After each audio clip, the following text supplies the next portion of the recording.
mais perto de você. Boa noite a você conectado em Rádio Okinawa BR.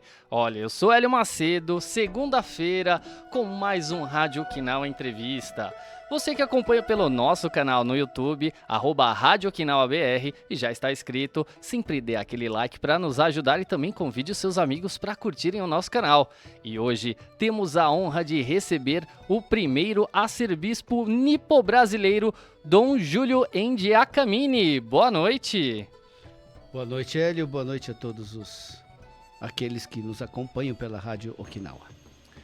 Boa noite também às minhas companheiras Vera e também a nossa amiga de todas as entrevistas, Sônia, tudo bem? Boa noite. Hoje a gente está muito feliz de estar aqui recebendo a excelência Dom Júlio Endiakamine. A gente já estava querendo, né, há bastante tempo estar recebendo o Dom Júlio aqui. Ficamos muito honrados com a sua presença aqui. E hoje vamos saber muito da história aqui do Dom Júlio conosco, hein?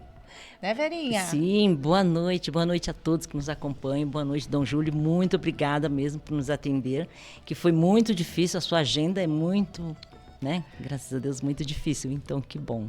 Seja muito bem-vindo. Muito obrigado. Vamos lá.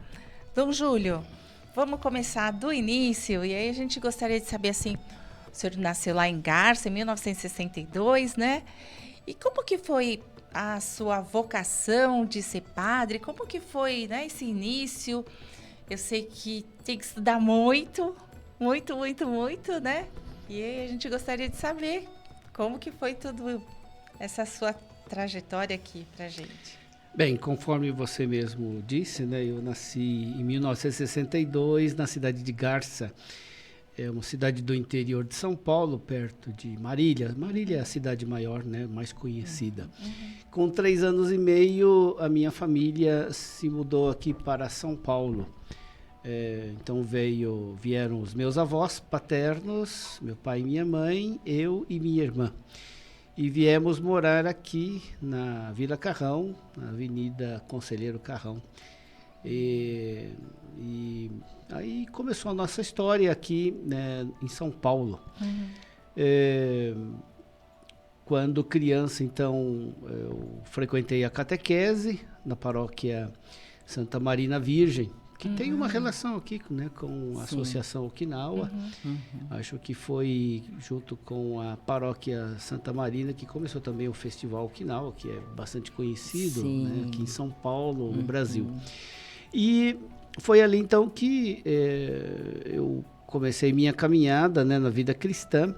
Minha mãe me colocou na catequese, depois que eu fiz a primeira comunhão, ela achou que eu não devia abandonar a igreja, então me colocou na cruzada eucarística, naquela época era cruzada eucarística, e também no grupo de coroinhas. E então eu ajudava o padre, né, na missa todos os dias, eu gostava bastante. Quando eu tinha uns 10 anos de idade, então eu estava na sacristia, me preparando para a missa, colocando a batina de coroinha, quando entrou então o pároco, o padre Vitório Scremin, que muitos conheceram. Celebrou meu casamento. Então, ele é um padre muito bom, muito zeloso, né? Sim. E eu tinha um medo daquele padre. Quando ele entrou na sacristia, eu tentei ficar invisível para ele não me ver, mas ele não conseguia. Aí ele chegou perto de mim, apontou o dedo pro meu nariz e perguntou assim: "Menino, você quer ser padre?" "Sim, senhor." Decisão tomada. Eu nunca tinha pensado em ser padre na minha vida. Eu queria ser piloto de Fórmula 1, queria ser piloto de avião, queria ser astronauta. Tinha sonho de menino, tinha 10 anos de idade. Mas nunca entrou, né, nos meus planos, nos meus sonhos, né, de ser padre. Eu respondi que queria, porque eu não queria contrariar o padre de jeito nenhum, dizer não para ele, né? Mas ele acreditou em mim. E visitou minha família, me incentivou, me colocou no grupo vocacional. E aí, então, com 12 anos, eu fui para o seminário. Saí daqui de São Paulo e fui para Londrina. Naquela época, 1975, fazer essa viagem de São Paulo a Londrina era uma coisa muito mais difícil do que hoje em dia, né? Com tão pouca 500 idade quilômetros, também, né? Eu fui com um grupo, né, de outros garotos. E em 1975, então, eu entrei no seminário. Entrei, naquela época era a 7ª série, né? O 7º ano do ensino fundamental, e completei o ensino fundamental e depois também o 2º grau. Em 1979. Em 1979 fui para Cornélio Procópio, fui fazer o noviciado. E no final de 1980, então, eu fiz a primeira consagração como palotino. E aí, então, fui para Curitiba dar continuidade aos estudos. Fiz o curso de filosofia na Universidade Católica do Paraná, e depois o curso de teologia no Studium Theologicum dos padres claretianos. Então foram todos 7 anos. Em 1987, então, eu concluí os estudos, e em 1988 fui ordenado padre na cidade de Cambé, que fica perto de Londrina. E lá eu permaneci já também como vigário paroquial. Comecei trabalhando lá. Trabalhei como vigário paroquial e depois como pároco em Cambé. Em 1993, eu pedi para os meus superiores para ir para o Japão, trabalhar com os DECASEG. Havia, naquela época, 250 mil DECASEGs. E eles não tinham assistência religiosa, ou tinham, era muito pouca. Então, eu pedi para ir lá para trabalhar com os DECASEG, não precisava nem aprender a língua, só falando do português já era possível trabalhar lá. E aí os meus superiores ficaram muito contentes, né, de saber que eu queria trabalhar lá, né? E vocês sabem, não sei se vocês sabem, mas a gente pede uma coisa para o superior, ele manda fazer outra. Então, eles mandaram eu estudar em Roma, fazer o mestrado em teologia. Então, de 1993 a 1995, eu fiz o curso mestrado em teologia, retornei para Curitiba, onde nós temos o nosso seminário maior, e lá comecei a dar aulas, né? Me tornei formador de outros padres e também professor de teologia. Aí eu estava me preparando para pedir uma segunda vez para ir para o Japão, só que aí eles se adiantaram e em 2001 me mandaram de volta para Roma para fazer o doutorado. Em 2001 até 2005 eu morei em Roma e numa outra cidade chamada Grottaferrata. Lá eu fiz o doutorado e retornei então em 2005. Dom Júlio, aproveitando que você estava falando que o senhor foi estudar em Roma, e a gente estava falando até antes, quando o senhor estava estudando lá em Roma, o senhor ficava próximo do Papa, via o Papa, como que é isso, né? Conta aqui pra gente. Via de longe. O pessoal sempre pensa que a gente mora no Vaticano. Não, Isso, a gente não mora no Vaticano. Eu morei em Roma, morei num colégio internacional que fica perto do Vaticano, 15 minutos a pé. Mas não é que a gente tinha acesso ao Papa, assim, de qualquer jeito, né? Mas... A gente tinha celebrações, às vezes a gente ia nas celebrações do Vaticano, ia lá na oração do Ângelus, né, que o Papa preside, no domingo, meio-dia, às vezes ia também na audiência pública, né, nas quartas-feiras, quando ele faz a catequese. Mas é aquilo, né? A gente fica lá no meio da multidão, né? De vez em quando tem a sorte de ficar perto dele e de tirar fotografia, mas isso não é assim tão fácil. Não é porque Dom Júlio estava lá estudando que estava tão próximo assim do Papa. Eu não tinha o WhatsApp do Papa, né? Ah, Dom Júlio, pensei que hoje a gente ia conseguir o WhatsApp do Papa. Não. Mas nenhuma audiência, nem nada assim? Não, sim, então eu tive o privilégio, né, de poder cumprimentar pessoalmente o Papa João Paulo II, porque teve um bispo palotino que foi para Roma para a visita ad limina. Visita ad limina é uma visita que o bispo deve fazer a cada 5 anos ao Papa, né, ou a peregrinação aos túmulos de São Pedro e São Paulo. E, naquela época, o Papa João Paulo II sempre concedia uma audiência de 15 minutos, né? Uma conversa pessoal com cada bispo. E aí esse bispo, chamado Dom José Maria Maimone, me convidou para ir junto, né? E eu fui junto para segurar a pasta dele, né? Não importa, né? O Mas... bispo entrou, conversou 15 minutos com João Paulo II e depois aí a gente pôde entrar, né? Para receber um terço, um presentinho, cumprimentar pessoalmente o Papa e tirar a fotografia. Sim. Né? Depois, um outro Papa que eu tive a ocasião de cumprimentar pessoalmente foi o Papa Bento XVI. Foi ele que me nomeou bispo. E quando eu fui nomeado bispo, depois de alguns meses da minha ordenação, veio um convite, né, de Roma, me convidando para fazer um curso de bispo novo. Ah, tem isso? Lá em Roma. Eu aceitei com todo gosto, né? Com porque certeza. Bispo Júnior tem que ir, assim. Não, o bispo novo vai lá, né? Eu fui todo contente, porque de fato é uma oportunidade. Foi um curso muito bom. Tinha bispos do mundo todo, menos da África, porque a África está sob a jurisdição de um outro dicastério. Mas eram mais ou menos uns 150 bispos do mundo todo. Nossa. E teve um dia que a gente então foi nós fomos recebidos pelo Papa Bento XVI em audiência, 150 lá, né? E no final a gente pôde cumprimentar pessoalmente o Bento XVI. Aí quando eu fui cumprimentá-lo, né? Falei para ele, olha, eu sou de São Paulo, a Arquidiocese de São Paulo lhe manda um grande abraço. Aí ele olhou para mim e falou, São Paulo, aquela cidade imensa. Cidade imensa mesmo. E aí foi esse contato que eu tive com ele. E ultimamente com o Papa Francisco, também por ocasião de um curso de bispos que eu fiz lá em várias cidades da Itália, né? E concluiu com um almoço com o Papa Francisco. Nós almoçamos juntos e tivemos ocasião também de trocar algumas ideias. E há 2 anos atrás, a visita de Límina. E eu fui, né, na visita de Límina. E ali, então, nós tivemos uma conversa de 2h30. Nossa, com todo o grupo privilégio. dos bispos, né? Sim, Era o grupo todo de bispos. A gente pôde conversar com ele, perguntar de tudo. Não tinha pauta, não tinha nada preparado. Ele mesmo falou, olha, vocês podem falar sobre qualquer assunto que vocês queiram.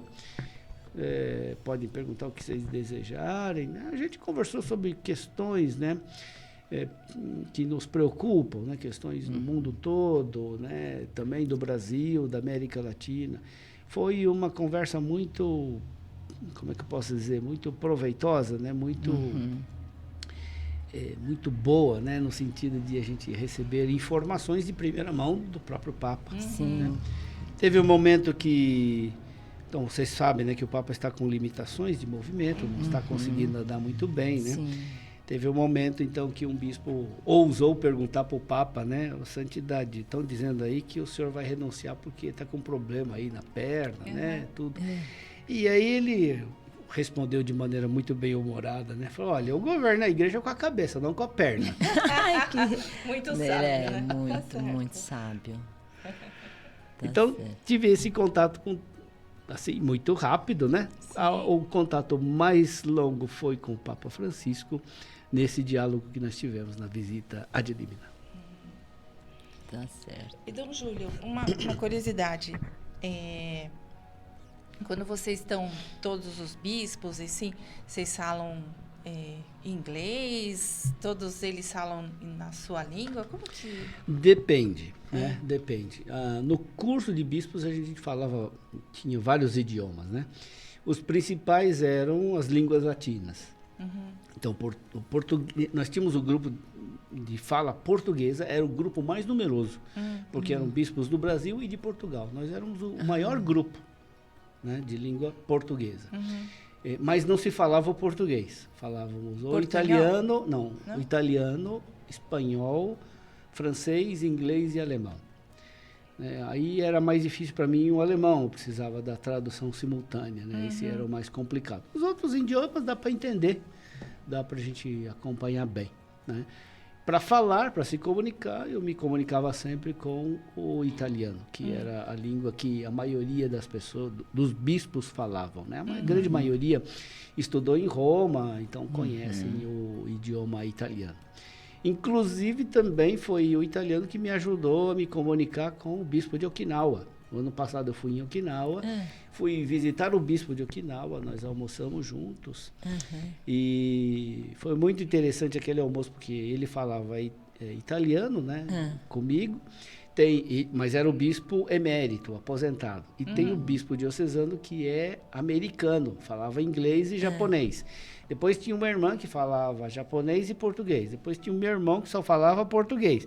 E depois tinha os filipinos, alguma coisa assim, que só falavam inglês, né? Então, foi uma mistura de língua, mas todo mundo se entendeu. O importante é isso, né? Que se entender e todo mundo conseguiu se comunicar. A gente conseguiu se comunicar bem. Fazia uma mistura de todas as línguas, assim. Mas é importante... Então, esses encontros são muito interessantes, porque eles sempre têm os tradutores, né? Sempre tem os recursos de tradução.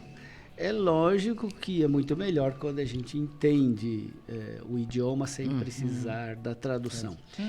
Então, eu tive a possibilidade de aprender, né, alguns outros idiomas, lógico, não para falar, mas mais para ler, mas também para ouvir e entender, a gente dá para acompanhar, né? Nossa, o senhor tem que estudar muito, então. E essa... Precisa estudar um pouquinho, né? Afinal de contas, o povo de Deus merece, no sentido de que a gente estuda não é só por uma questão de orgulho pessoal, a gente estuda não é para poder ter algum tipo de superioridade em relação aos outros. A gente estuda porque a gente quer servir bem as pessoas, a gente quer servir bem a igreja, então a gente precisa estar bem preparado, né? Para conversar com todos, dialogar com todos, às vezes até para discutir com alguns, né? Porque é necessário a gente discutir em cima de argumentos, não de ofensas. Infelizmente, o que a gente está vendo hoje em dia, que as discussões apelam para a ofensa, a ridicularização, para a humilhação de quem não pensa igual a gente. Não, a gente precisa discutir com argumentos. A gente pode até combater as ideias, não combatemos as pessoas. Né? Por isso também um preparo intelectual, cultural, teológico é necessário. Sem dúvida. Com certeza. Nossa, muitas lições pra gente, muito, né, Verinha? Muito. Nossa, Dom Paulo. E fala pra gente um pouquinho só sobre o seu mestrado lá, já que a gente até adiantou bastante a nossa conversa, foi até parar em Okinawa, que o senhor disse que foi ano passado, né? Que o senhor passou os 3 dias lá, alguma coisa assim, não é? Exato. Mas fala para nós alguma coisa do seu mestrado lá em Roma, como então, aconteceu? No mestrado eu fui para Roma e habitei, morei, 2 anos no Colégio Internacional dos Palotinos, porque os Palotinos têm um colégio lá, chamado Colégio Internacional, que fica perto do Vaticano e ficava perto também da Universidade Gregoriana, então eu podia ir a pé. Era uma coisa maravilhosa, porque o Colégio Internacional fica no centro histórico de Roma. Foi um grande privilégio morar ali, perto da Piazza Navona, perto do Coliseu, dos monumentos históricos, do Fórum Romano. A gente ia tudo a pé ali, sem problema nenhum. E para a escola também ia a pé. E foi uma experiência muito boa, porque no Colégio Internacional nós tínhamos estudantes, padres estudantes, né? Então, do Brasil, da Espanha, da Argentina, do Uruguai, da Polônia, da Alemanha, da Índia, de Ruanda, do Senegal, de Camarões. Então, era gente que vinha de todas as partes do mundo, né? E a gente era obrigado a se comunicar em italiano. Então, eu aprendi bem o italiano por causa disso, né? Porque senão a gente não se comunicava. A língua comum era o italiano. Então, isso foi muito positivo. E eu frequentava as aulas, né, na Universidade Gregoriana, frequentei vários cursos, né, e depois, no final, tinha também um trabalho chamado TCC.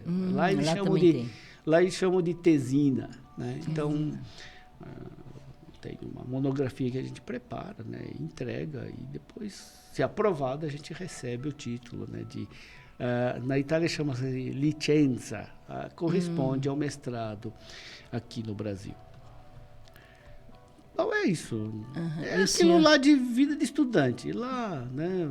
Ir para aula, estudar para a prova. Né? Eu me lembro que uma vez, a maior parte dos exames, dos cursos são orais. Não é por escrito, né? Exame oral. São debates que são feitos? Exato, assim, exato. Então sempre tem o professor, ele dá algumas teses, a gente prepara e a gente vai conversar com o professor. Eu me lembro que eu fiz um curso intensivo e foi um curso só de 3 meses. Então, tinha estudado italiano, tinha feito um curso de italiano em Perúdia. E comecei a frequentar esse curso e depois de 3 meses eu já tive que fazer um exame oral em italiano. Né? Então isso que eu ia foi perguntar, muito né? interessante, né? Porque o professor me apertou, perguntou até a hora que eu tive que desistir e falar assim para o professor, agora eu não sei mais como responder. Aí ele ficou contente e me mandou embora. Agora está aprovado. Só depois que eu falei que eu já não conseguia mais responder as perguntas dele, ele então me deixou embora. Foi até interessante que ele me deu até uma nota muito boa. Eu não esperava, pensei que fosse tirar uma nota baixa por causa disso. Mas ele me deu até uma nota muito boa. Passei com uma nota até inesperada. Sinal que foi satisfatório mesmo. Né? Foi satisfatório. E a gente... É isso, a gente tinha que estudar, né? Eu gostava muito de estudar na Biblioteca da Gregoriana, tem 1 milhão de volumes. Nossa. 1 milhão de volumes, sabe o que é isso, né? Nossa, eu não consigo nem imaginar. Não consigo imaginar isso. 1 milhão de volumes. É uma coisa impressionante. E era interessante que eu frequentava bastante a biblioteca, né? Muito mesmo. Mas tinha gente lá que você podia ir qualquer dia, qualquer horário, ele estava sentado sempre no mesmo lugar. Então tinha gente que frequentava a biblioteca muito mais que eu. Era uma coisa muito interessante, né? Hoje em dia, infelizmente, as bibliotecas são muito pouco usadas. Sim. Por conta da internet. Da internet, né? A bibliografia é toda virtual, então... Até na nossa Universidade de Sorocaba, né, eles fazem uma assinatura de biblioteca virtual. A biblioteca virou lá um lugar para o pessoal dormir, comer, fazer jogo, alguma coisa assim, porque ninguém mais parece frequentar a biblioteca. Eu gostava muito de frequentar a biblioteca porque era um ambiente muito silencioso, muito bom e... Tinha muitos estudantes lá estudando, né? Então a gente fica animado também de estudar. É verdade. Acho que um anima o outro, né? Sim, quando você está na biblioteca. com certeza. Assim. Uma sadia emulação, como diz o povo. Né? Uma emulação, uma boa concorrência. Exatamente. O Dom Júlio, deixa eu voltar só um pouquinho. Os seus avós é que vieram de Okinawa? Meus avós, sim. Eles chegaram em 1930. E aí fala pra gente que eles vieram buscar aqui a árvore que dava aqui o dinheiro? Não dava dinheiro não era isso que o meu avô viu ali no Japão, né? Tinha lá um folhetinho que dizia: no Brasil há uma árvore com frutos de ouro, basta estender a mão e colher. Lógico, era o cafeeiro, porque de fato as grandes fazendas de café, né, precisavam de mão de obra. E foi aí, então, que o Brasil fez um contrato, né, de imigração com o Japão. No Museu da Imigração Japonesa tem esse contrato, tem tanto em português quanto em japonês. Né? Foi assinado esse contrato ali entre governos, se tratava de uma política de governo, né, uma política social.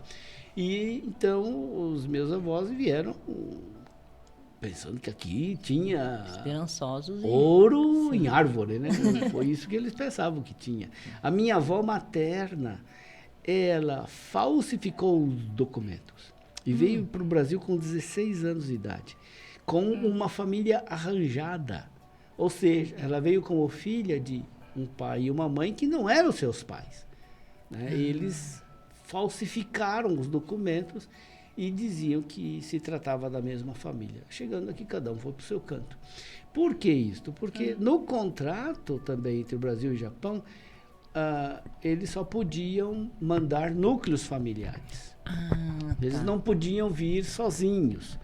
Porque os grandes fazendeiros pensavam que com isso iriam fixar as famílias nas fazendas. Eles não iriam fugir como os italianos tinham fugido. Tá. Né? Então, a minha avó, escutando, né, que aqui no Brasil a gente ajuntava ouro com enxada, né? Ela veio para o Brasil pensando em ficar rica. Com certeza. Aqui no Brasil, eles não encontraram essa árvore de frutos de ouro. Ou melhor, encontraram sim, mas não aquilo que eles imaginavam. Encontraram a árvore da cruz. Que foi ainda melhor, né? Que é esse é o tesouro que meus avós encontraram e nos legaram, né? Transmitiram para nós. Acho que essa foi a maior riqueza. Eles não ficaram ricos, ninguém de nós ficou rico, mas recebemos um tesouro que é a fé em Cristo. Que foi a melhor, né? Sem dúvida nenhuma. Sim. E pra para todos eles nós que também. vieram lá de Okinawa, que né, a gente até falou um pouquinho, que a gente fala muito do budismo, do shintoísmo, e eles aqui, né, falando do catolicismo e também do budismo, foi um pouco difícil para eles, Dom Júlio, falar do catolicismo para eles, para os seus avós, estarem não pregando, né? Passando para vocês o catolicismo? Como que foi isso? Bom, naquela época, o catolicismo ele estava profundamente penetrado na própria cultura brasileira.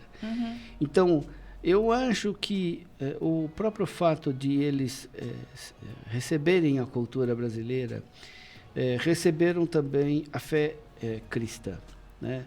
É um pouco diferente hoje em dia, que de fato para ser cristão precisa de ir atrás, né?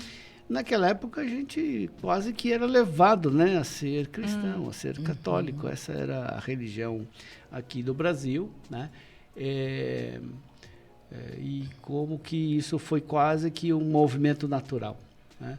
Eu acho também que a fé cristã, o catolicismo, foi um fator importante de integração dos japoneses à cultura brasileira. Né? Eu acho que desempenhou... Não é só isso, né? A fé cristã, a fé católica, não tem esse o único objetivo, mas foi um fator de uma boa integração na cultura brasileira. Uma vez eu estava conversando com um bispo maronita, né, do Líbano, e ele estava me contando que aqui no Brasil o caso da integração dos libaneses na cultura brasileira é um caso chamado caso de sucesso. Não houve, né, em outras partes do mundo onde os libaneses migraram, né, uma integração tão boa quanto aqui no Brasil. E eu não sei, acho que precisaria estudar isso. Acho que um pesquisador poderia, de fato, se dedicar a isso. Eu acho que um fator de integração importante também dos libaneses ao Brasil foi a fé católica, foi a religião católica. Né? Que uniu, né? Exato, que integrou, não é só uniu, mas chegou a integrar, ou seja, os descendentes, sem renegar a sua cultura, a sua origem, se sentem plenamente brasileiros. Sim. E acho que nós também, né, a nossa integração, dado até os casamentos, né, as celebrações de casamento, que fazem com maior frequência, né, o casamento católico, né, e que já mostra bastante a nossa integração, né, da colônia. Até o batismo, né? O batismo. Que o Dom Júlio até falou que é uma das que é importante, né? O batismo, né? Bom, o batismo é a porta, né? Sim. Por onde a gente entra na igreja, né? Na fé cristã. Né? Falando em casamento, eu vim muitas vezes nas festas de casamento aqui. Aqui no Caicã. Aqui no Caicã. O meu avô, ele era assim, bastante requisitado para fazer aqueles discursos, né? No início das festas de casamento, né? E me lembro também das danças, das músicas, né? Várias vezes eu vim aqui. A gente ainda tem tudo isso aqui, viu, Dom é. Júlio? Por favor, participe eu aqui não frequento conosco. mais, mas, Não, mas me lembro, são lembranças da infância muito felizes. Mas pode estar vindo que a gente continua com tudo isso aqui, viu? Com muita festa, com muito discurso, com muitas danças, odores, cantos, tudo isso. Acho que né? só não tem mais aquelas mesas compridas Essa com não tem, aqueles... isso não tem. com papel cor-de-rosa. Exato, Já não tem mais. Era desse jeito, me lembro, tinha aquele papel Ainda cor-de-rosa bem, em cima. Ainda bem, isso não. Graças a Deus, isso não. Já passou, isso é Só passado, não tem mais isso. Marinha. Não, então. Mas não era ruim, era bom Era também. Era o que tínhamos, né? Era o que tinha, ué. Verdade. Mas as festas muito grandes ainda continuamos com tudo isso aqui. Né? Sim. E aí, Dom Júlio, tivemos a honra aqui do Akira Chinen, que fez uma homenagem ao senhor escrevendo um livro. Exato. Conta pra gente como foi essa emoção de... tem várias passagens muito interessantes aí no livro, muito. mas a gente queria saber, né, do senhor como que foi receber essa homenagem. Bom, eu fiquei muito agradecido. Vamos mostrar até né? aqui o livro. Fiquei bastante Podemos? agradecido pelo trabalho do seu Akira Chinen, ainda mais pela escolha, né? Porque dentre tantos personagens que têm seu valor, têm sua contribuição para a sociedade brasileira, a cultura nipo-brasileira, tantas pessoas que construíram e tiveram uma influência grande e duradoura na comunidade nipo-brasileira, ser escolhido, né, para ser o tema, né, de um livro, para mim é um grande privilégio. Eu acho que nem mereço isso, mas tá bom. Com certeza. Agradeço e acolho com gratidão. Muita humildade, viu, Dom Júlio? Mas o livro ele é muito bom, de fácil leitura, de fácil compreensão. Ele conta muitas histórias muito interessantes. Né? E... Pena que já esgotou. Muitos já estamos perguntam, esperando. muitos querem saber onde que compra. Aí eu tenho que sempre dizer, olha, acabou, está esgotado, não tem mais. Espero, né, que se faça uma nova impressão. Vamos ver, né? Depende muito, porque tem os seus custos. Né? Sim, e também isso foi uma coisa que o seu Akira Chinen foi muito generoso, no sentido de que ele assumiu todos os custos, né? Lógico, não foi ele pessoalmente, mas eu não tive que arcar com nenhum custo, né? E a gente sabe, né, que a impressão de livro não é algo barato, né? Não é algo que a gente consiga fazer sem um custo significativo. Então, também a ele, né, minha gratidão a todos aqueles que patrocinaram também a impressão desse livro. Estamos esperando aqui uma nova tiragem, né? Porque Com a gente certeza. quer... Não, eu já ganhei a minha, então eu... Ah, Verinha, vamos dividir então. Não, eu te empresto, pode Ok. ir. Ó, já estamos aqui, já combinando aqui. O Hélio quer dar uma palavra aqui conosco também. Sim, aproveitando, eu estava dando uma olhada aqui no livro, muito legal, bem acabado, a gente já mostrou algumas vezes na câmera aqui para o pessoal. E eu estava olhando o sumário, e aí tem uma pergunta que eu fiquei curioso, né? Historicamente, como a religião católica chegou ao Japão? Aí você consegue fazer um resuminho para mim? Essa é uma história muito interessante, vale a pena depois ler no livro ou pesquisar de outras maneiras. Então, o catolicismo chegou no Japão através do trabalho missionário de São Francisco Xavier. Ele chegou e trouxe, né, a fé católica no Japão, né? E ele cometeu um grande erro no começo, porque naquela época não havia dicionário de japonês para nenhuma língua europeia, para latim, para nada, né? Então, ele teve que se virar com aquilo que podia. E aí ele começou, então, aprendendo o idioma japonês, começou a falar sobre Deus, né? Deus Todo-Poderoso, Deus Onipotente da Bíblia. Só que ele achava que a palavra para traduzir Deus Onipotente da Bíblia era Dainichi, mas essa é uma das manifestações do Buda, né? E ele percebeu que depois ele tinha cometido um grande erro, né? Mas isso não impediu de que a fé católica entrasse de fato na alma, no coração de muitos japoneses. Né? Por quê? Porque a fé cristã não é uma doutrina, que não depende só de uma tradução correta. É uma vida que se transmite como vida nova para as pessoas. E foi isso que aconteceu com o trabalho de São Francisco Xavier. Pouco tempo depois, o catolicismo foi proibido no Japão e começou uma perseguição muito dura. Tem um filme que passou há pouco tempo atrás, chamado O Silêncio. Vale a pena assistir esse filme. Não é, como é que eu posso dizer? Não é um filme histórico, mas ele tem bastante fundamento na história. Né? Fala exatamente de todo o sofrimento que os católicos japoneses sofreram ao longo desse tempo. Foram mais ou menos 2 séculos e meio que a fé cristã foi preservada pelos cristãos ocultos. Eles não tinham padre, não tinham missionário, não tinham freiras, não tinham eucaristia, não tinham imagem, não tinham Bíblia, não tinham nada. Mas eles transmitiram a fé integralmente por 7 gerações. Nossa. 7 gerações. Com martírio, com perseguição, uma perseguição muito dura. Né? Quando o primeiro missionário pôde... quando se construiu... Quando o Japão abriu de novo os portos, né, para o Ocidente, então os padres católicos puderam voltar para o Japão, mas os japoneses eram proibidos de entrar na Igreja Católica, só os estrangeiros.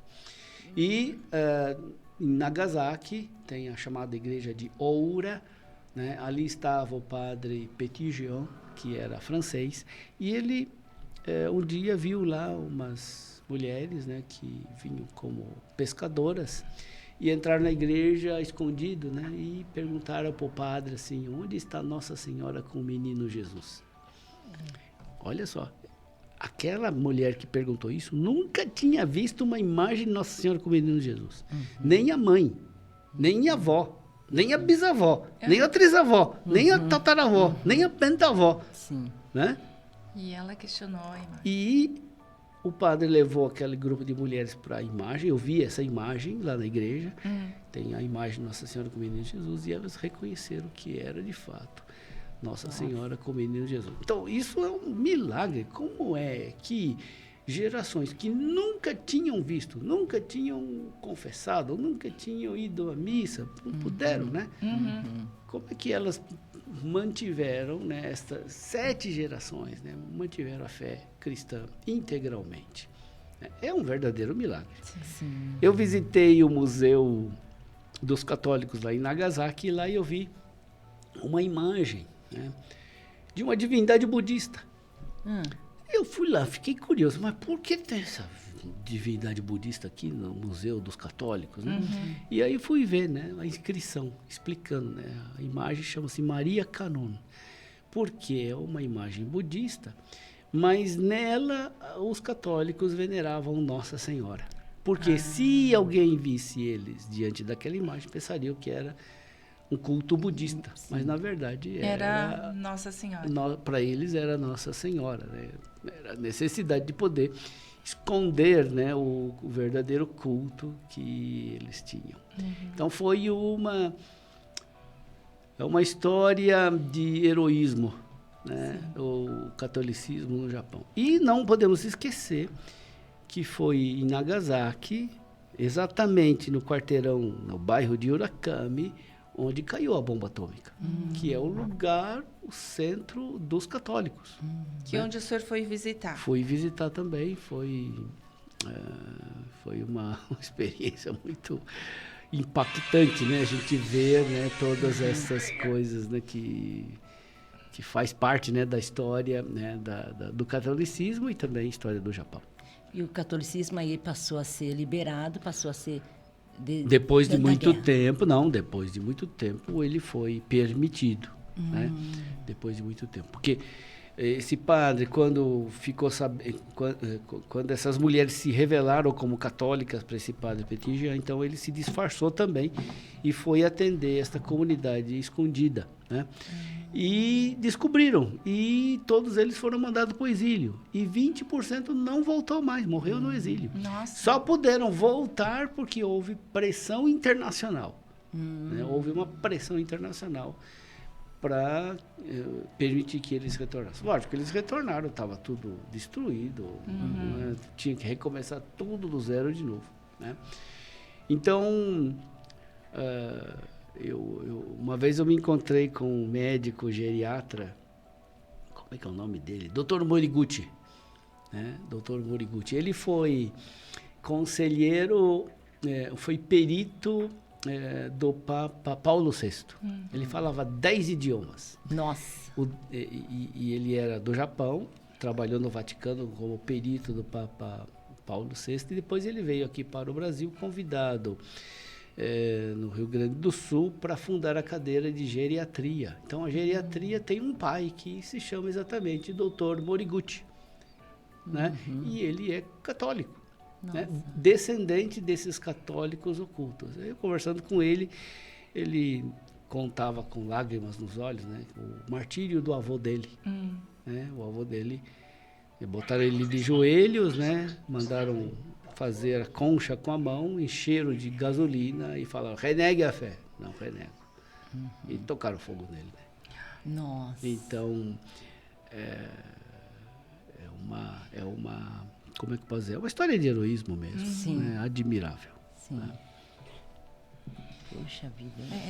E esse fato também do exílio, tudo, se não me engano, acho que o senhor Akiratinem também menciona alguma coisa. Ele né, menciona no alguma livro. coisa.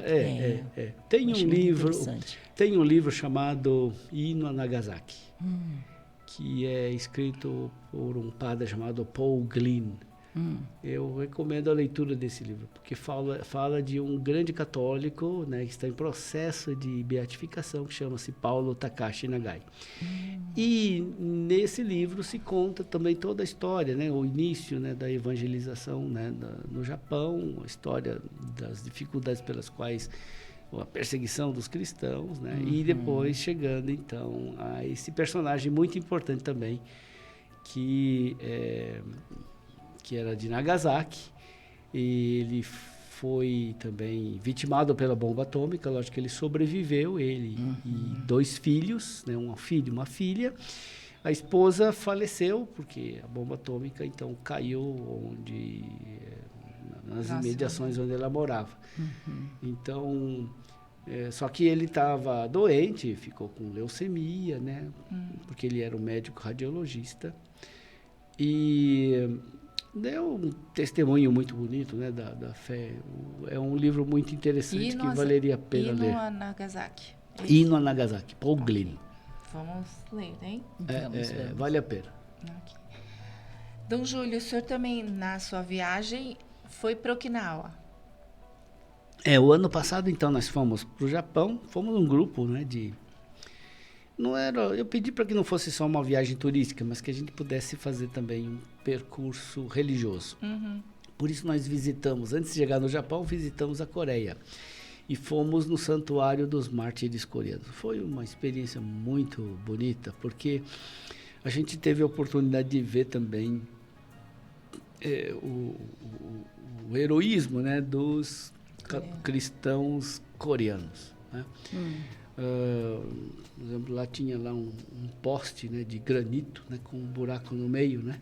Então eles passavam uma corda, né, amarravam a cabeça da pessoa e puxavam para quebrar a cabeça. Nossa. Né? Tinha lá uma prancha de madeira, né, onde eles eram amarrados, eles jogados na prancha de madeira, né, para causar ferimentos mortais. Mesmo que não morresse, eles jogavam no rio que ficava ali perto. Mas isso tudo dava muito trabalho, então eles começaram a enterrar vivos, famílias inteiras. Eu visitei a cava, né, onde eles retiraram milhares de ossos, né, e colocaram no monumento. E aí a gente, um monte, né, de ossos, depois foi colocado no monumento, né, e aí a gente se reuniu diante desse monumento, rezamos a profissão de fé. Né, falou, olha, vamos rezar a profissão de fé, foi por causa disso que eles morreram. foi algo emocionante, né? Porque a gente estava diante ali de milhares, né, de pessoas que foram martirizadas por causa da sua fé. Depois nós fomos para o Japão, ficamos 3 dias em Okinawa, visitamos lá Naha e depois visitamos toda a ilha de Okinawa, visitamos também o Museu da Guerra, uma experiência impactante, porque de fato foi uma batalha sangrenta, foi uma batalha terrível, né? Que causou a morte de muitas pessoas. E visitamos, conforme eu já disse, né? Fomos visitar o bispo de Okinawa, né? Lá jantamos junto com ele, foi um encontro muito bonito, muito feliz. Ele não é de Okinawa, ele é japonês, né? E combinamos lá, vamos ver se a gente um dia volta, né? Para poder fazer um tipo de trabalho de propaganda vocacional, né? Dizer que para os okinawanos que também pode ser padre, é uma possibilidade, é uma coisa boa. Sim. Né? Aí nós fomos visitar Nagasaki, né? Visitamos Nagasaki, foi também algo muito interessante, né? Todo o museu, né? Que tem ali, né? E de fato tem várias igrejas em Nagasaki. É uma coisa diferente no Japão, porque no Japão os católicos são uma minoria, né? Tem pouquíssimas igrejas, lugares centros, né, de encontro dos católicos. Mas em Okinawa, de fato, são várias as igrejas que tem lá. É isso que eu ia perguntar. É o centro católico do Japão até os dias de hoje. Né? E visitamos também, né, o lugar lá da bomba atômica, né? Foi a segunda cidade, né, onde caiu a bomba atômica.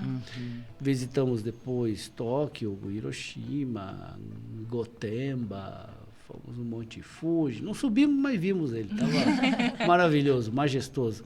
O nosso guia falou, né, que nós tivemos assim, muita sorte, porque 80% das vezes que ele leva as pessoas lá para ver o Monte Fuji, está tudo... Com a névoa lá. Não consegue enxergar. Nuvem, não enxerga, né?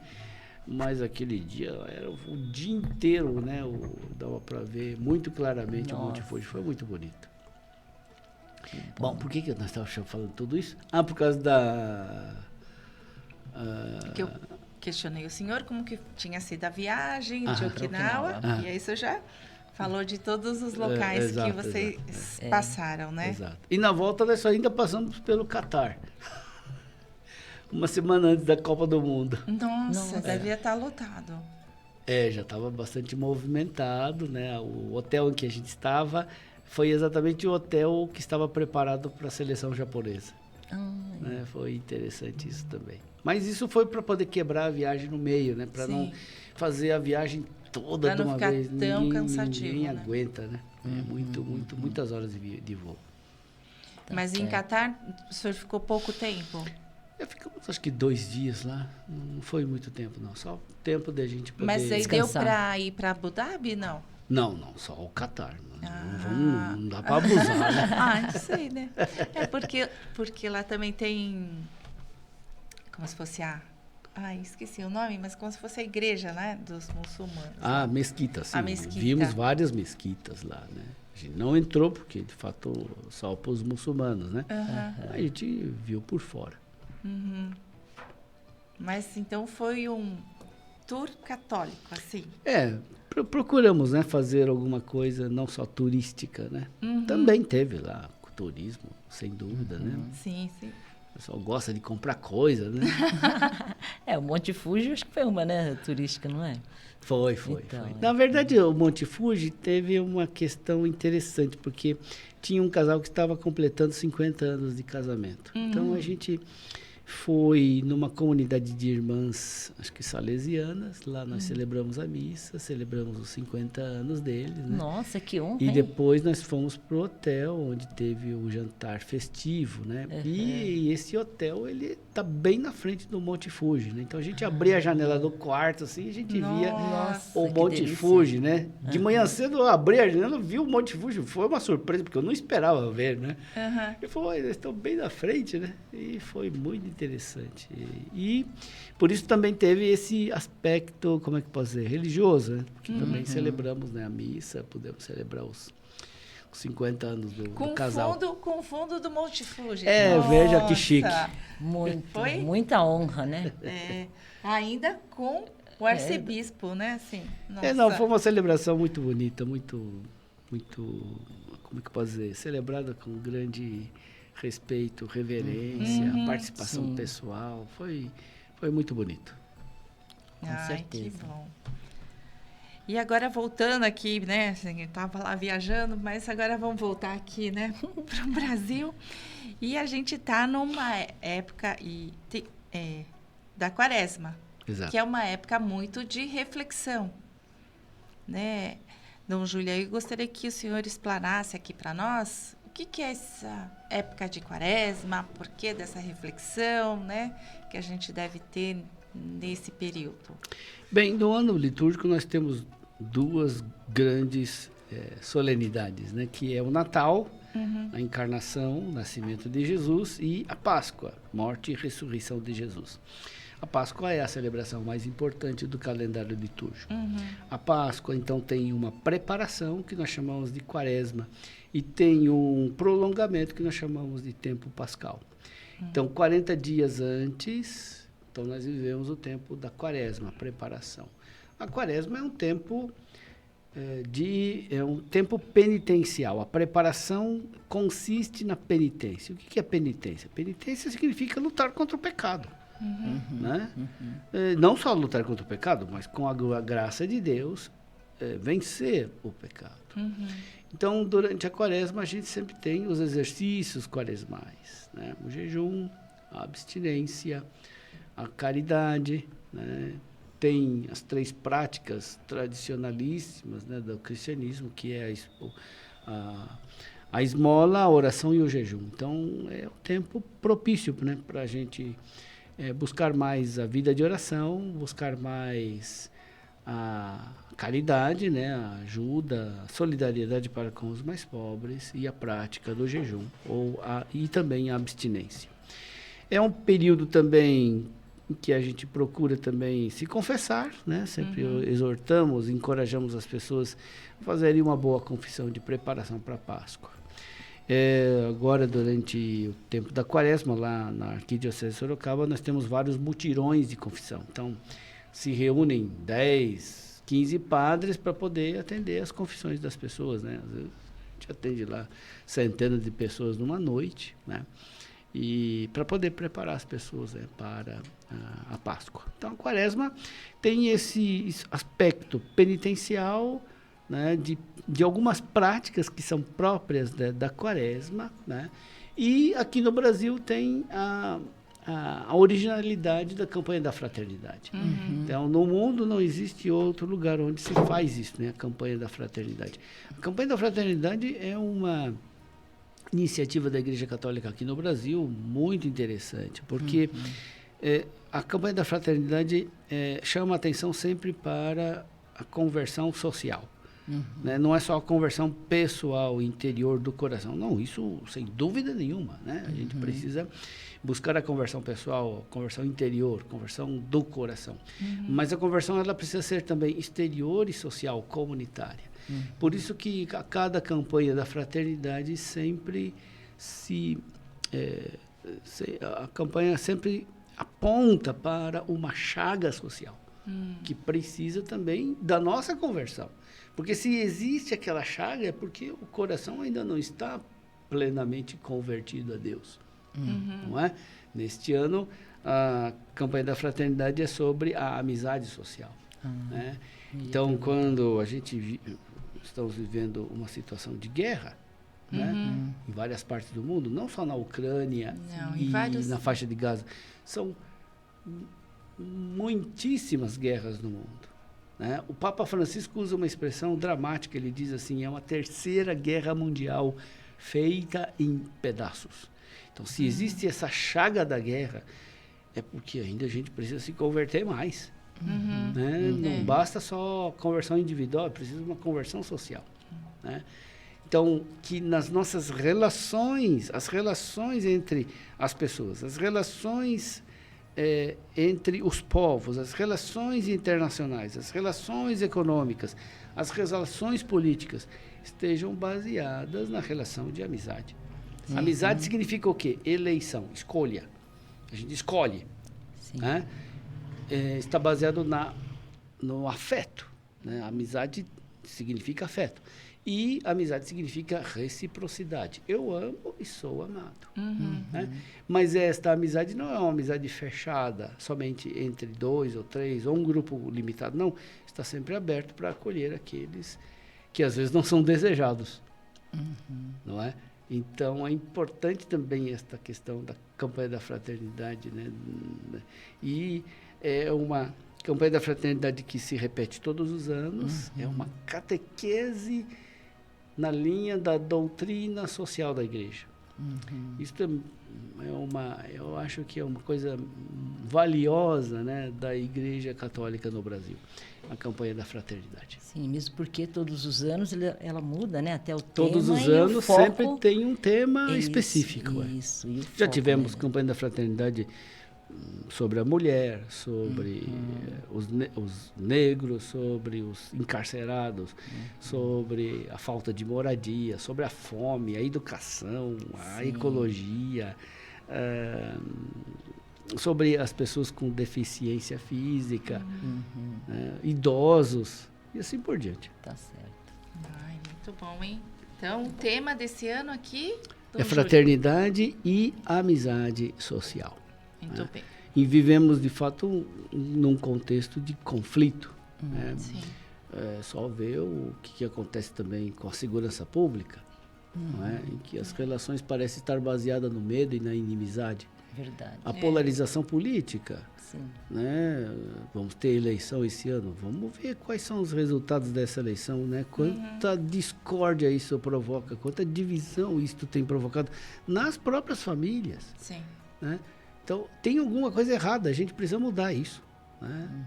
Lógico que a gente tem que ter opções políticas partidárias. Mas isso não significa dizer que a gente vai ser inimigo por causa disso, né? Sim, claro. Bom. Então, Júlio, eu comentei, mas é uma pergunta, essa é uma pergunta pessoal, como que o evangelho, eu sei que eu perguntei para o senhor que assim é escolhido no ano, né? E como que quando a gente vai lá na igreja, que eu vou de domingo, aquele evangelho é para mim. Então assim, como é que é escolhido, como que é todo esse processo de escolhas dos temas, né? Eu falo, nossa, não. Eu vou lá, eu escuto o que eu tô precisando, né? Então, eu falei assim, não. Será que o padre, como que ele, né, sabia assim? Não é possível, né? Assim, é uma coisa... Não é o padre que escolhe lá na hora, não. Então, mas eu gostaria que o senhor explanasse isso aqui pra gente. Tá bom. Bom, existe aquilo que nós chamamos de lecionário. Lecionário é o livro litúrgico que tem as leituras para serem feitas ao longo do ano litúrgico. São trechos da Escritura, né, selecionados, e eles têm já o seu dia próprio para serem lidos. Né? E há uma organização muito interessante, porque isso é fruto também do Concílio Vaticano II, da renovação conciliar.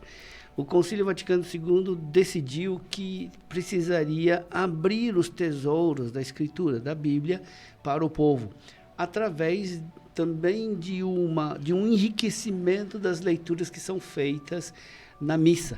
Né? Lógico, sempre houve esse costume, né, de ter já leituras próprias para os dias. Só que não com essa riqueza que nós temos hoje em dia, que é fruto exatamente da renovação conciliar. Então, fui organizando o lecionário ferial, o lecionário da semana e o lecionário dominical, dos domingos. São 2 lecionários. Então, o lecionário semanal, ele tem 2 ciclos, ano par e ano ímpar. Então, em 2 anos, as leituras não se repetem. Só o evangelho se repete ao longo de 2 anos, certo? E temos o lecionário dominical, que é organizado em 3 ciclos, ano A, B e C. Então, se a pessoa vai na missa todos os domingos e presta atenção, né, principalmente isso, presta atenção, ele vai ter o contato muito rico com toda a Sagrada Escritura. Não completamente, mas uma boa visão, né, de toda a Sagrada Escritura, as partes mais importantes. Não é? E se ele for todos os dias da semana, a cada 2 anos, ele tem uma visão bastante completa da Escritura. E depois nós temos também um outro lecionário que chamamos lecionário santoral. Por quê? Porque são as leituras próprias para serem feitas nos dias dos santos. Né? Então, esta combinação, né, de leituras, né, feitas para a semana, para o domingo e para a comemoração dos santos, de fato, proporciona para a gente um contato muito rico com a Sagrada Escritura. Por que é que, quando a gente vai à missa, aquilo que é lido, é proclamado, interpela a gente? Parece que foi dito para a gente. Porque, de fato, esse é o mistério da palavra. Né? A palavra de Deus não é só um escrito do passado. Não, a palavra é um evento, é um acontecimento. Na liturgia, Deus vem ao nosso encontro e nos fala como amigos. E isto se verifica, se realiza exatamente na liturgia da palavra. É por isso que a gente sempre se sente interpelado quando se proclama a leitura. Né? Não tem como. Né? E se a gente não é interpelado, então tem alguma coisa que a gente precisa mudar. Né? A gente precisa prestar mais atenção para poder ver, né, no que a palavra, o que a palavra também comunica para a gente.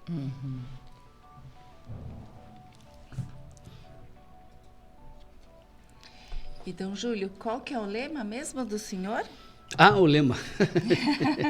O lema é tirado da carta de São Paulo aos Gálatas. Ele diz para os Gálatas, né, não vos canseis de fazer o bem. Né? Quando eu fui eleito bispo, né, então eu precisava de escolher um lema, né, para o episcopado. Como eu estava sendo eleito para ser bispo auxiliar de São Paulo, eu pensei, acho que eu preciso achar alguma coisa nos escritos de São Paulo. Né? E aí me deparei com várias citações, uma delas era essa, né? Não vos canseis de fazer o bem. E eu achei que era bastante adequado, né, para mim, né, para o lema. Ele serve como também um apoio, né, no sentido de que ele dá a orientação para a vida da gente, para o trabalho, e também um apoio nos momentos de dificuldade, de desânimo, de sofrimento, de tribulação. Né? É sempre algo que nos dá força, né, nos dá apoio.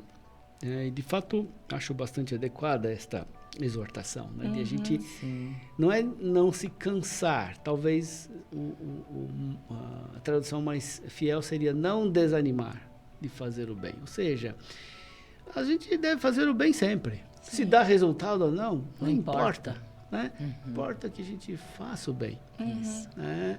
Por isso a gente não desanima, mesmo que às vezes os nossos esforços não pareçam ser correspondidos. Em vão, né? Né? Nunca é em vão. Nunca é em vão. A gente precisa ter esse sentido do mistério, porque todo esforço de bem, Deus sempre, Deus não deixa que isso caia no vazio. O fruto pode ser que a gente não veja, mas outros verão, talvez em outro tempo, em outro lugar, porque de fato é isso, Deus não permite que nenhuma iniciativa de bem seja em vão. Né? Também é verdade que muitas vezes acontecem coisas que a gente não fez nada para merecer.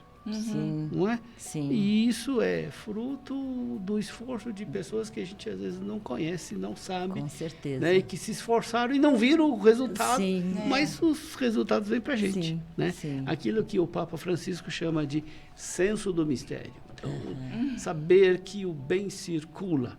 Né? Circula como o sangue nas nossas veias, né? Que circula em todo o corpo místico de Cristo, em toda a igreja. e que nenhuma iniciativa de bem, de fato, cai no vazio, porque é Deus que... E a gente, o que tem que fazer é ter essa humildade de se esforçar, de fazer sempre o bem. Agora, Deus é que vai fazer com que ele dê fruto onde, para quem e onde ele quer. Sim, com certeza. Nossa, que E sábio. ele faz. Com certeza. ele faz, né? E a gente tem isso, né? Hélio quer falar aqui conosco? Sim, primeiro, né, nossa, a história de vida, assim, incrível, né, do Dom Júlio, mas eu fiquei curioso, né, porque ele disse que a iniciação dele, né, foi através de uma pergunta do padre, ele ficou sem graça. Já aconteceu ao contrário, você perguntar para alguma criança e ela também responder sim, eu quero? Já. Como também já aconteceu da criança falar, não quero saber disso. Já aconteceu de todo tipo, já. Alguma história mais curiosa, assim, que você deu risada na hora também? Não, Com alguma criança? Porque criança, às vezes, tem cada resposta. A criança responde sempre, né? Então, eu recebo sempre com grande alegria, né? Qualquer que seja a resposta, né? Eu acho que a gente precisa saber que a criança é espontânea, né? É lógico que com 12 anos de idade, né, eu entrei no seminário, as minhas motivações eram de um menino de 12 anos de idade, né? Os motivos pelos quais eu entrei no seminário não foram os mesmos motivos que me fizeram permanecer no seminário, nem foram os mesmos motivos que me fizeram pedir a consagração e depois a ordenação. Porque a gente vai amadurecendo também, né? Uma das grandes crises que eu tinha quando seminarista é de que eu li, às vezes, na vida dos santos, né? A vida do São Vicente Pallotti, por exemplo, que é o meu fundador. Quando ele era criança, ele rezava a missa para os irmãozinhos menores, né? Para os amiguinhos, né? Ele brincava de rezar missa, né? Assim como tem hoje muitas crianças que fazem isso, né? Se veste de padre, bota a batina e reza a missa para os amiguinhos. É uma graça, né? É uma coisa encantadora. E aí eu li essas coisas e ficava pensando assim, mas eu acho que eu não tenho vocação, porque eu nunca fiz isso na minha vida, né? Eu acho que eu não tenho vocação. Eu achava que ia chegar um momento que, de fato, eu ia embora, o padre ia me mandar embora. Mas é lógico, depois com o tempo a gente vai amadurecendo, vai também vai aprofundando, né, também as motivações, né, as razões. E eu vejo isso como... Vocação é um mistério. Deus dá para quem Ele quer. Né? Outras pessoas mais inteligentes, mais santas, mais bem preparadas podiam estar no meu lugar. Né? Mas não sei por que Deus foi me escolher. Mas depende dele, né? Então... Eu agradeço, fico contente, né, pela vocação, né? Nós que agradecemos. Eu sou grato a Deus porque Ele quis me chamar, né? Eu tive um irmão também que esteve no seminário comigo, né? Ele mais novo que eu, né? E entrou no seminário, mesmo seminário que eu, né? E ele gostava muito também do seminário. Foi uma experiência muito boa para ele. Só que aí chegou um certo momento que ele caiu na conta de que tinha vocação para ser seminarista, não para ser padre. Quando ele percebeu isso, ele resolveu sair do seminário. Mas é importante isso, né? Saber que se tem realmente a vocação ou não, né? Mas isso acho que vale para todas as profissões, né, Dom Júlio? Sim, a gente tem que distinguir um pouco, né? Profissão de vocação. É lógico que melhor que coincida a profissão e a vocação. Nem sempre coincide. Nem sempre tem como coincidir, né? Mas...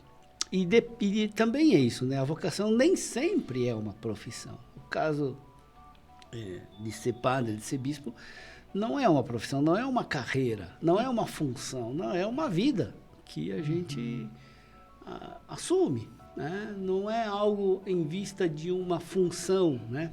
Mas é algo da vida da gente. Né? Então, nem sempre coincide, nem sempre tem como coincidir. É melhor que coincida. Como eu já vi muitas pessoas, né, que fizeram da sua profissão, de fato, uma vocação. Isso é admirável, né? Conheci um médico que, de fato, me deixou muito admirado a dedicação dele, né? Uma vez eu tive que recorrer a ele para internar lá um padre que estava muito mal, né?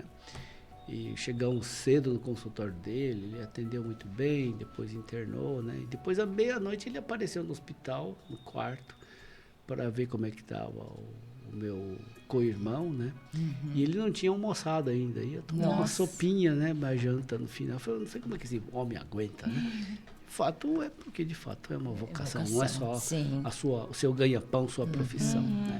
É algo admirável. Sem dúvida. Com certeza. Vamos lá, Hélio. Sabendo dessa vocação e todo o seu trabalho, eu queria saber um pouquinho mais da Arquidiocese Metropolitana de Sorocaba, né? Dar uma palavrinha sobre o trabalho realizado. Bem, a Arquidiocese de Sorocaba ela é composta por 12 municípios. Tem mais ou menos 1.200.000 habitantes, né, nessas 12 cidades, todas juntas. Lógico que nem todo mundo é católico, né, mas uma boa parte é católica. São 59 paróquias, 75 padres e mais ou menos uns 40 diáconos permanentes. O trabalho bom, o meu horário, né, sempre procuro acordar cedo, tenho que acordar cedo. Meu horário diário, né? Então, a gente sempre começa o dia com a oração. Temos uma capela, né?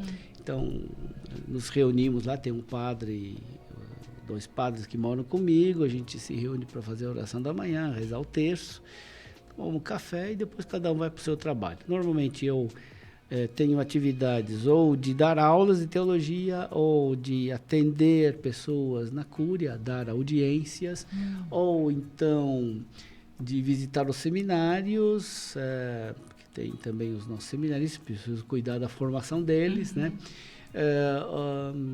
Às vezes, uma vez por semana, pelo menos, eu procuro gravar as pregações, né? Eu tenho um blog chamado Gotas da Palavra, que já existia antes de mim, já fez 10 anos já que tem na Arquidiocese de Sorocaba. E todos os dias tem a reflexão do Evangelho ou das leituras da missa. Muitos estão seguindo, né? É muito interessante isso, né? Que muita gente recebe, né? Através... Mas isso fica onde, Dom Júlio? Fica distribuído é um podcast, né? Mas que então, pode ser acessado pelo Facebook, pelo site da Arquidiocese e tem também uma distribuição pelo WhatsApp. Nós estamos organizando para que seja distribuído pelo WhatsApp da própria Arquidiocese de Sorocaba. Acho que tem lá uma centena. Depois esses daí eles se transmitem para outros, né? Alguns aqui aqui em São Paulo também já recebem, né? Tem um bom número que recebe. E a gente grava, né? Como é que é? Esses tocadores de podcast, né? Como é que é? Os players. Os players, como é que chama? Você vai falar os aparelhos, Zoom, computador? Não, esses programas, né? Tá. Que toca, né? Esses podcasts. Então tem... Isso mesmo. Então você já está acostumado com toda essa infraestrutura, né? Não é nenhuma novidade. Eu tenho que toda semana no laboratório lá da Uniso para gravar, né, o vídeo e o áudio, né? Então é distribuído vídeo, áudio e texto, né? Então, no ano passado eu concluí todos os ciclos, né? Ou seja, as leituras e os evangelhos. Então, esse ano eu retomei os evangelhos. Para o ano que vem, talvez, a gente retome as leituras, né? Depois nós vamos ver como vamos continuar, né? Mas é para mim um trabalho interessante, né? Porque a gente divulga também através da internet.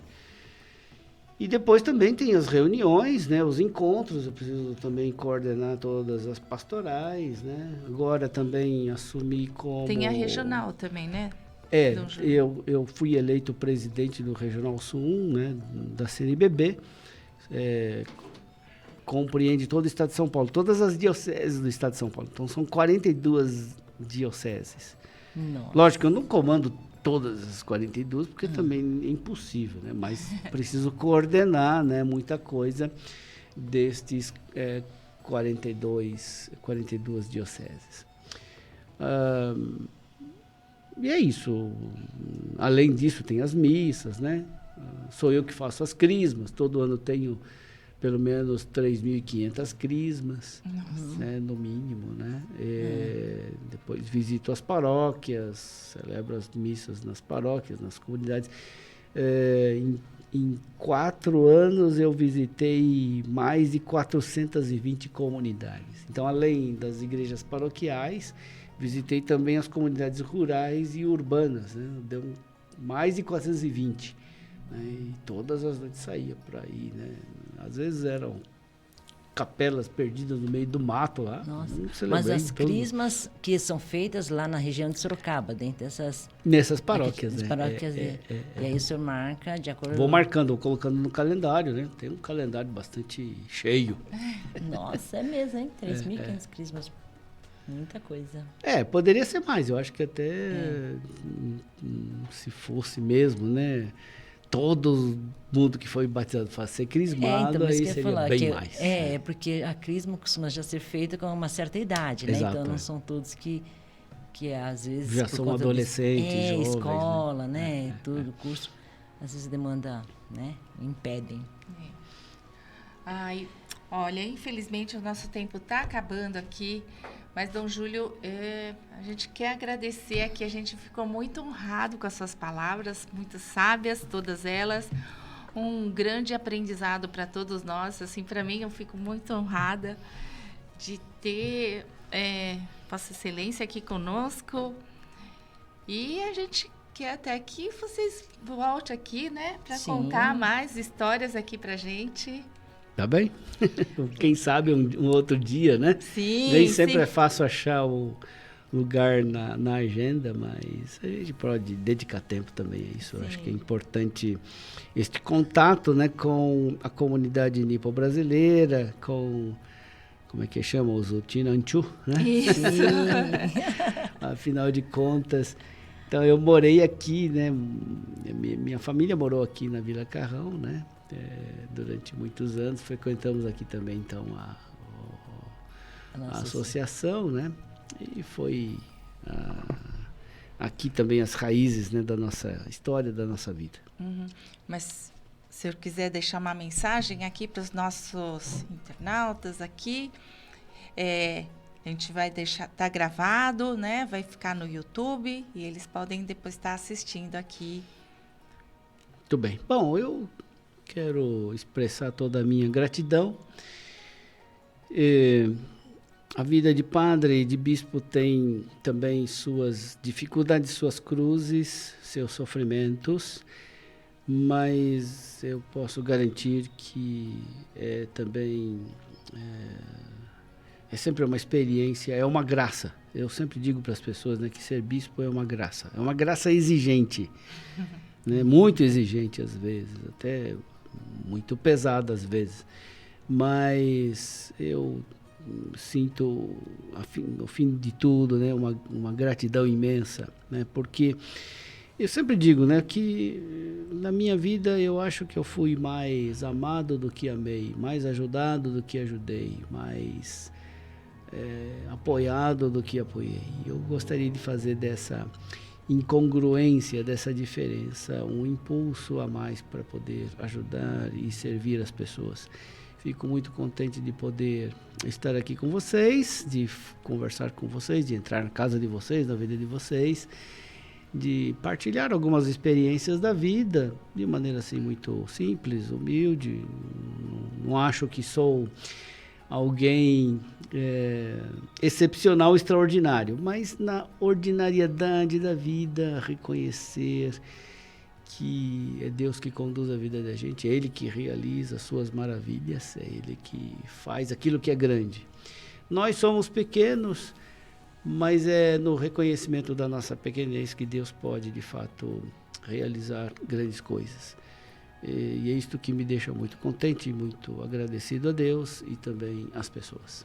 Uma boa noite, Deus abençoe a todos. Amém. Amém.